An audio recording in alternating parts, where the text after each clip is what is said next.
Pasensya na kayo sa ulan at init.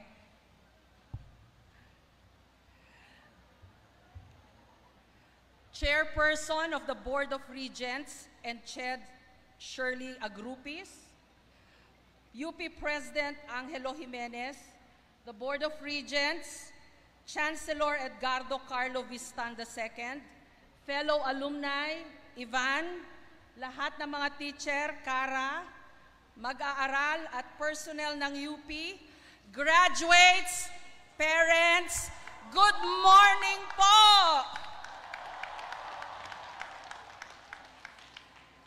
Ano ngayon kung UP ka?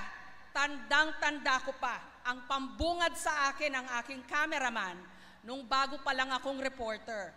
40 years ago to be exact. Sabi pa niya, magbuhat ka nga ng gamit at tripod, matuto kang mag-ilaw at magsaksak ng mikropono. Work is an equalizer. Sa trabaho, pantay-pantay tayong lahat. Saan ka man nag-aral. Ano nga ba kung UP kayo? I throw that same question to our graduates now. Ano ba ang ibig sabihin ng inyong UP education? Look no further.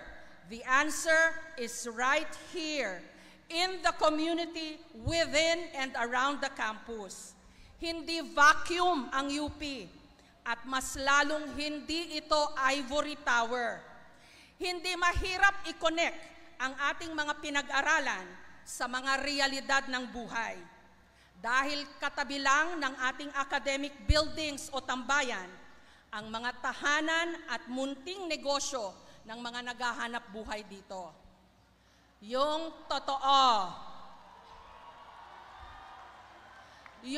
totoo. Ngayong gagraduate na kayo, bukod kay Mang Larry, kilala nyo man lang ba kung sino si Manong Fishball o si Manang Banana Q? Baka lang ibalik nyo sa akin yung tanong. Ikaw, Jessica, sinong naaalala mo? Si Mang Efren, yung nagtitinda ng prutas sa lumang SC o shopping center. Bago ito nasunog at naging mall.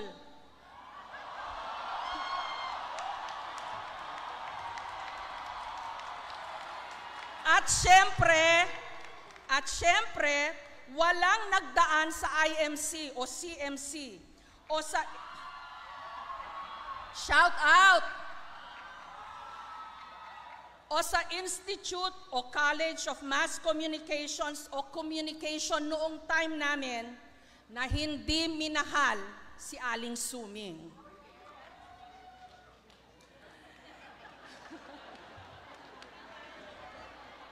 Ang dami kong shout out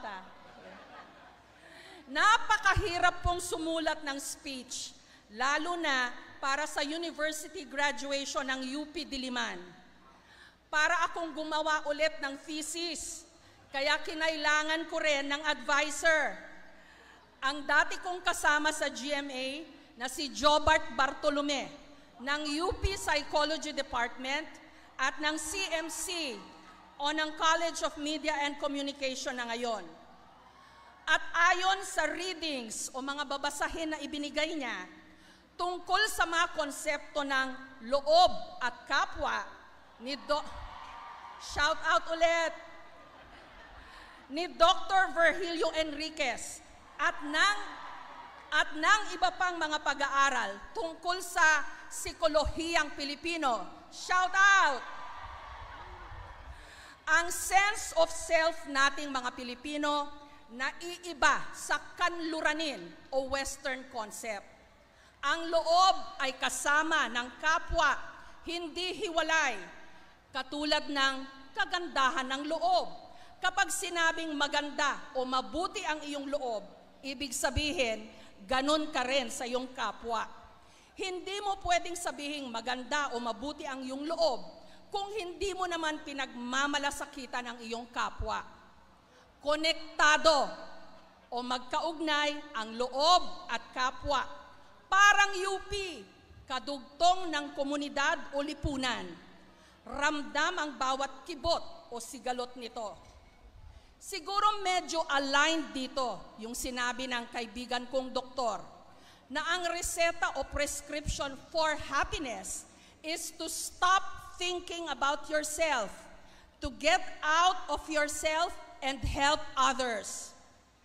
Sa mga unang araw na sinubukan kong isulat itong speech ko ngayon, umulan ng mga missile at bomba sa ilang bahagi ng Middle East.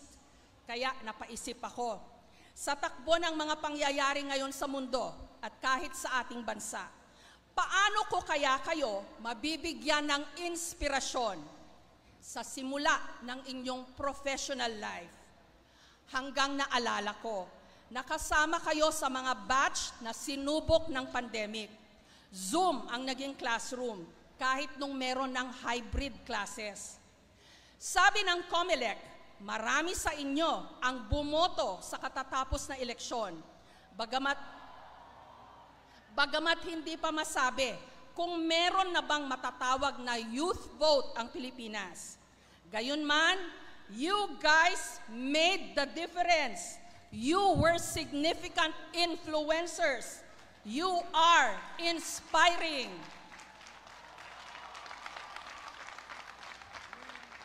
With your voice, baka naman meron ng pag-asa. Sana kayo ang matagal nang hinihintay na pagbabago.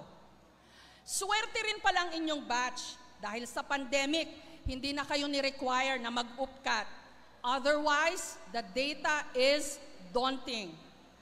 For 2025, only 13% or only 13 out of every 100 students who took the UPCAT passed. It cannot be denied that a UP education is a privilege with the best teachers and learning resources. And, may I add, lambing lang naman to, at the expense of Filipino taxpayers, kahit yung mga hirap sa buhay. Oo, sinusumbatan ko kayo, kinokonsensya. Gentle reminder lang naman. Imposibleng hindi nyo sila mapapansin. The faces that you see on the streets, struggling to get to work, to make both ends meet, or just to make it home. Maaring kayo rin mismo at ang inyong mga magulang, day in, day out, mga mandirigma sa kalsada at sa buhay. Oo,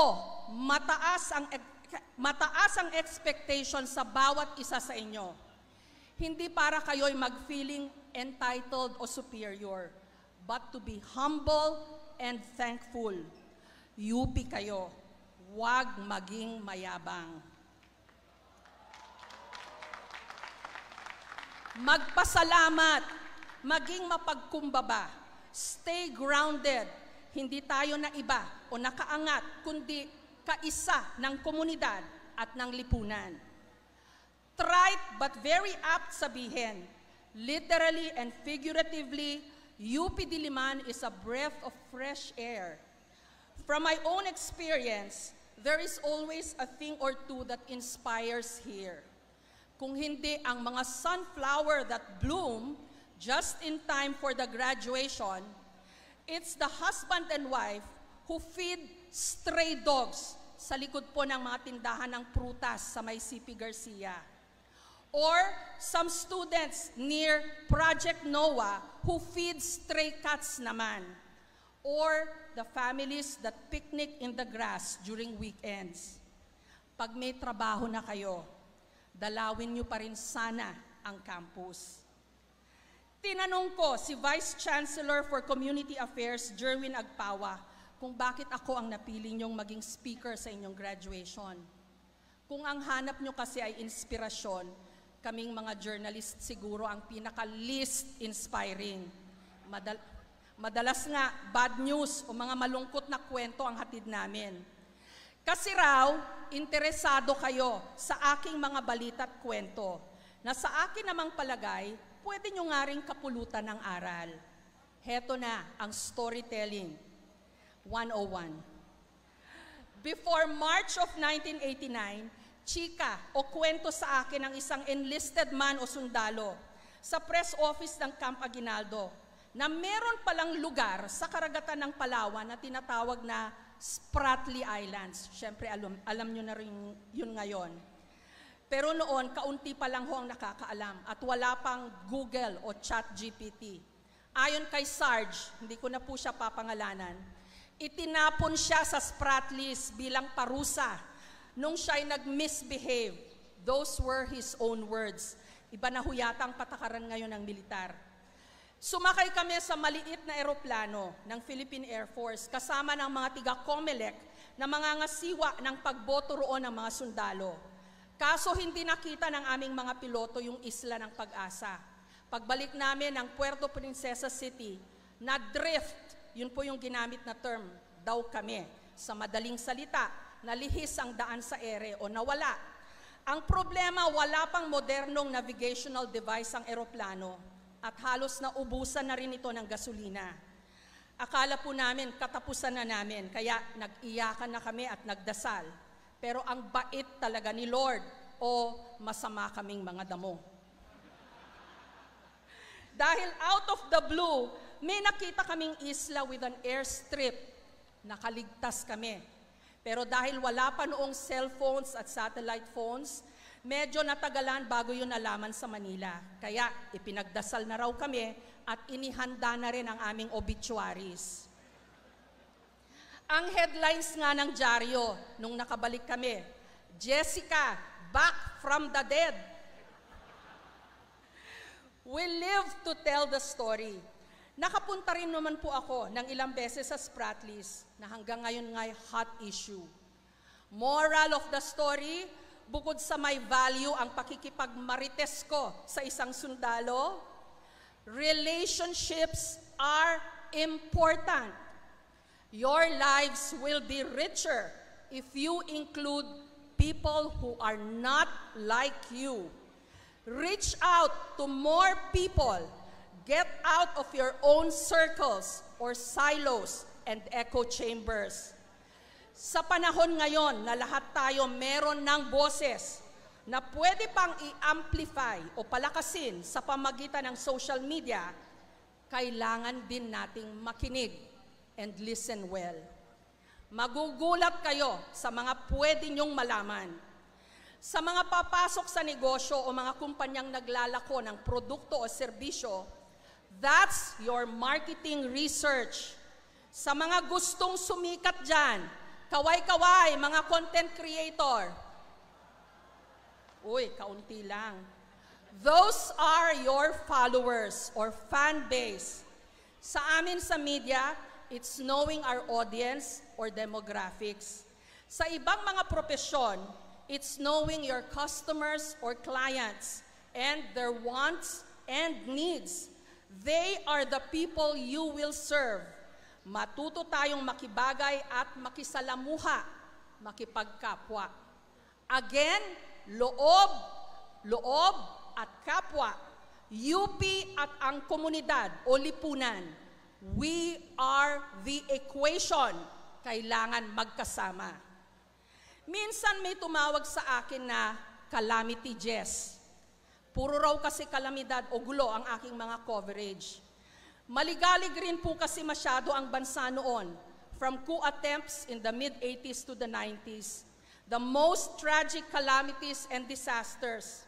Sa aking coverage ng giyera sa Afghanistan noong 2002, at sa pareho ring taon ng Israeli-Palestinian conflict, nakita ko na sa giyera wala talagang panalo. At ang laging talo kung sino pa yung mahina at maliit. I interviewed victims with no one and nothing left after the strong earthquake in Baguio in 1990, the devastating floods in Ormoc City, Leyte in 1991, and Super Typhoon Yolanda in Tacloban in 2013. Maaga pa lang, nagpahiwatig na ang kalikasan. Climate change is real and here sooner than we thought. Sa isang iglap, ganun-ganun lang pala, pwedeng mawala ang lahat-lahat, lalo na ang pinakamamahal sa buhay. Sabi ko noon, how could fate be so unkind? But people do move on in spite of everything. Survival, after all, is an instinct. It is what we are wired to do. At kapag nasa bingit ka pala ng peligro o kamatayan, when your life is on the line, you draw strength from other people. Huwag lang may isang panghinaan ng loob at lahat kayo bibigay. I cannot claim sole credit for my body of work for the past 4 decades. That also belongs to every single person I have worked with at sa mga nakasama kong nakaligtas sa pinakamahihirap at pinakadelikadong assignment. Kapag kayo'y nagtatrabaho na, pahalagahan nyo rin po sana ang inyong mga katrabaho. Mula sa mga maliliit hanggang sa mga bossing. And never, ever take advantage of the weaker and smaller among us. I would not have stumbled on another story, Kidneys for Sale, if an old acquaintance did not trust me enough to lead me and my team to one of the poorest neighborhoods in Tondo, Baseco Compound, where poor men were selling their kidneys to be translated to patients who have the money, including foreigners. Because of our expose, government now regulates kidney donations. Bawal na, di umano, ang kidneys for sale. Update, marami pa rin ho ang nagbebenta ng kanilang kidney. And based on our latest story on the same issue, sa tulong ng mga sindikato, napapaikutan na ang batas. 40 years and counting, what have I learned? Paulit-ulit, parang nare-recycle lang ang ating mga problema. Hindi nalulutas, nadadagdagan pa nga. That's why we should not stop asking questions. Huwag matakot o mahiyang magtanong. In all of my 40 years as a journalist, 8 presidente na ang aking na-cover. With the exception of President Ferdinand Marcos Sr., who I covered 1 year before he was overthrown, and also while in exile in Hawaii, lahat sila na-interview ko.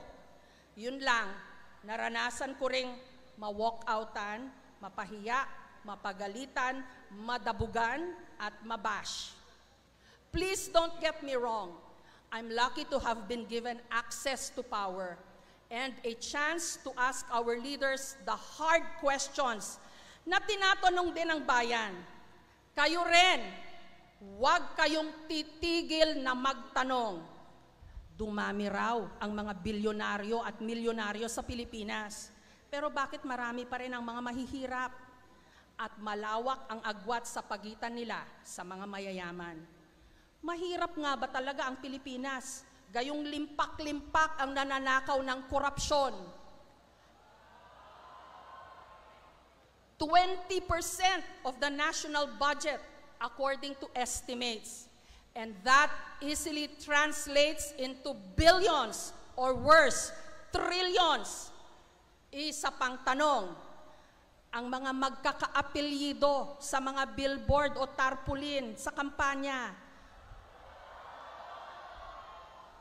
bakit proud pa yata sila na ang mga nasa pwesto sa gobyerno ba ay namamana? O para na nilang napatituluhan? Eto pa, bakit kulang na kulang pa rin ang mga oportunidad sa ating bansa? Para sana, hindi na kailangang mag-abroad ni tatay, ni nanay, ni ate o ni kuya, at sa malamang, pati ang ilan o marami sa inyo. Shout out lang po sa ating OFW parents and families dyan. Saksi po ako sa kagandahan ng inyong loob, saan mang bansa, kahit hindi magkakilala. Basta mukhang noipi, pag nagkasalubong, magbabatian ng kabayan.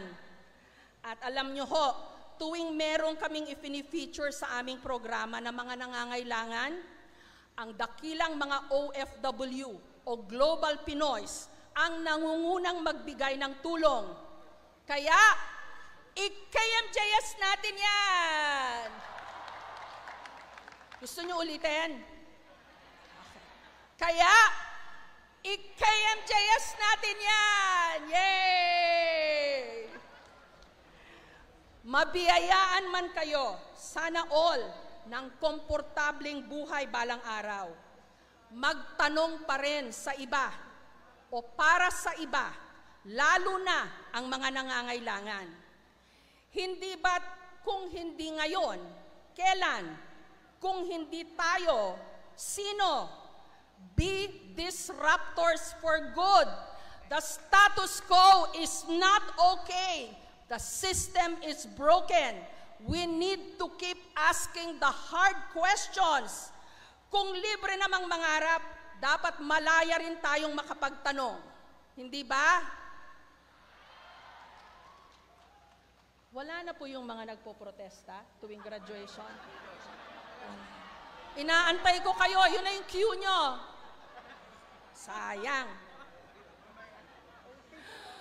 Honor, excellence, at ngayon, nadagdagan ng service. Special shout out at thank you, President Gigil. Nakabawi na ba ako, President Gigil? Natawa si Cara. Para madaling tandaan, HES, Honor, Excellence, Service.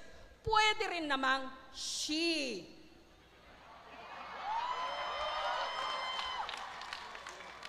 For Service, Honor, Excellence. Basta't dapat mauna ang honor before excellence. Hindi pwedeng excellence before honor. Sabi ni Maring Winnie o ni Professor Emeritus Winnie Monsod ng School of Economics, kaway-kaway, na naging teacher ko rin sa Econ 11. Honor and integrity sa paghahanap ng katotohanan o sa pagtupad sa trabaho o tungkulin, never ever compromise your integrity. Be honest in all that you do. To our dear graduates, sorry sa pressure, but we put our hopes on you. Be like the sunflowers blooming now. Follow the sun. Do not be afraid to start from scratch or nothing. Nung ako'y nagsisimula, para lang daw akong pinabili ng suka. No one becomes an expert overnight. And to learn is to fail. So keep trying. Don't crumble or don't get crumpled. Katulad ng nangyari sa mga una kong isinulat na scripts o kwento. Daming hugot, no?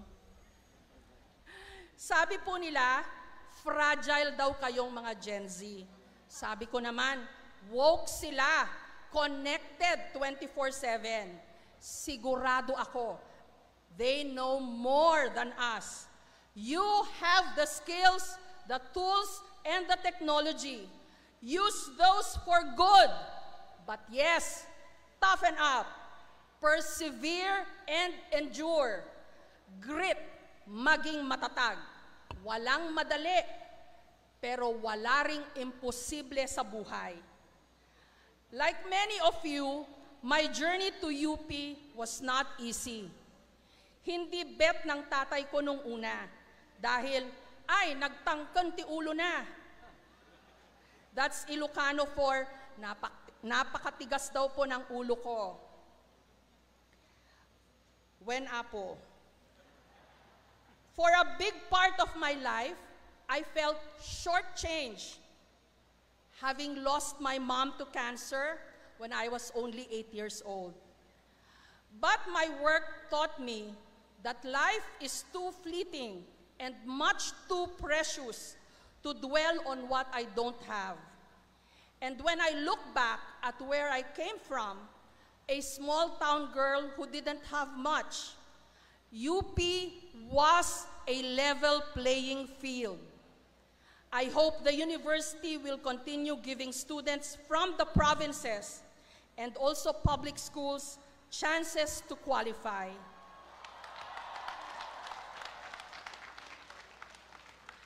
Ano ngayon kung UP kayo? Kapag may nagsabi sa inyo nito, Huwag matrigger.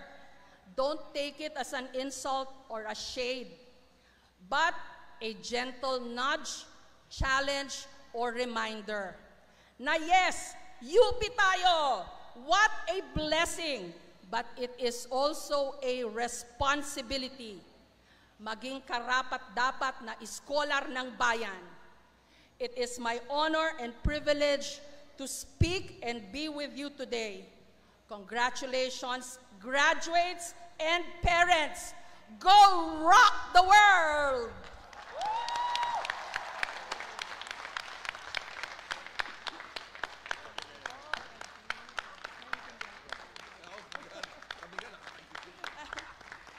May ihihirit lang ako. Pagkatapos ng programa natin, pwede ho ba akong makipag-selfie o groovy sa inyo? After ng program para hindi naman ma-violate yung tradition. Let's do it orderly and per college. Lapit lang po kayo sa stage. Okay ba sa inyo yan? Tapos, yung pong mga kuha ng camera namin, ipopost po namin sa KMJS Facebook page. Sama nyo yung parents nyo, ha? Pwede nyong kunin yung pictures from our FB page and feel free to post and share. Thank you po!